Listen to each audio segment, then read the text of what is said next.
নমস্কার। ঠাকুর মা ও স্বামীজির চরণে আভূমি লুণ্ঠিত প্রণাম নিবেদন করে আজকে আমরা কথামৃত শ্রবণ করব বিদ্যাসাগর ও চেঙ্গিস খা। ঈশ্বর কি নিষ্ঠুর? শ্রী রামকৃষ্ণের উত্তর।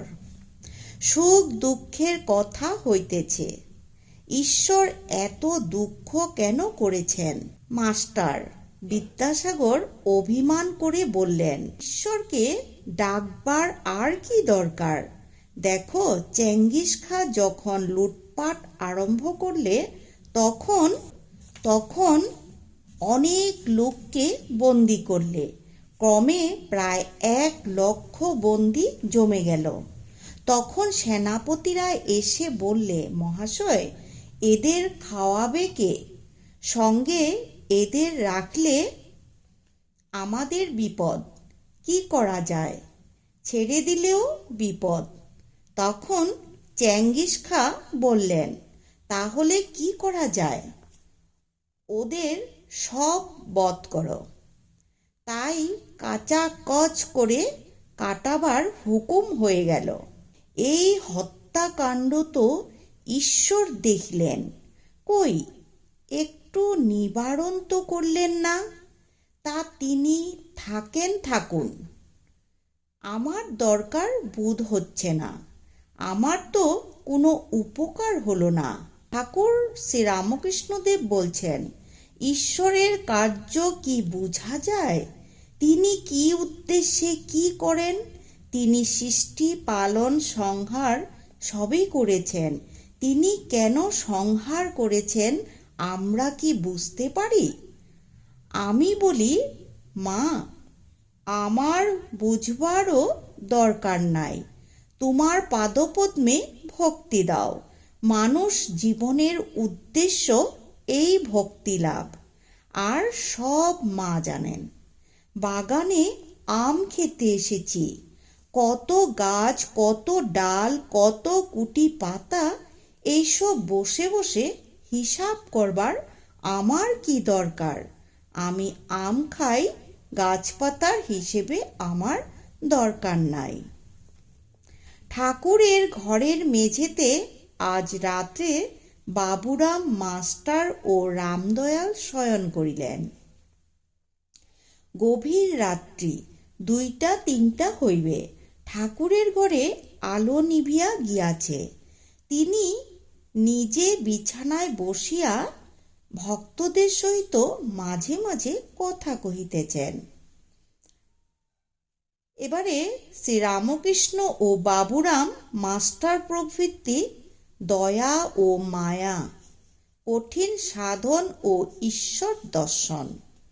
শ্রীরামকৃষ্ণ মাস্টার প্রভৃতি ভক্তদের প্রতি, দেখো, দয়া আর মায়া এই দুটি আলাদা জিনিস। মায়া মানে আত্মীয়দের মমতা, যেমন মা, বাপ, ভাই, বোন, স্ত্রী, পুত্র, এদের উপর ভালোবাসা। দয়া সর্বভূতে ভালোবাসা, সমদৃষ্টি। দয়া সর্বভূতে ভালোবাসার সমদৃষ্টি।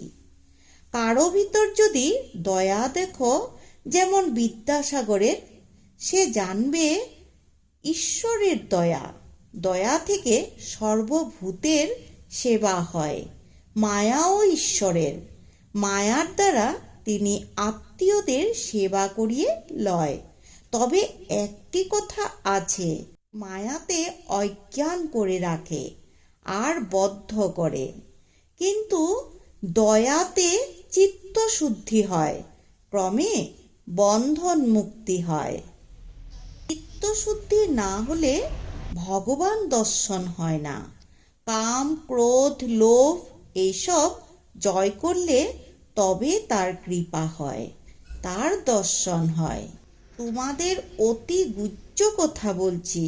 কাম জয় করবার জন্য আমি অনেক কাণ্ড করেছিলাম। এমনকি আনন্দ আসনের চারদিকে জয়কালী জয়কালী বলে অনেকবার পদক্ষেপ করেছিলাম।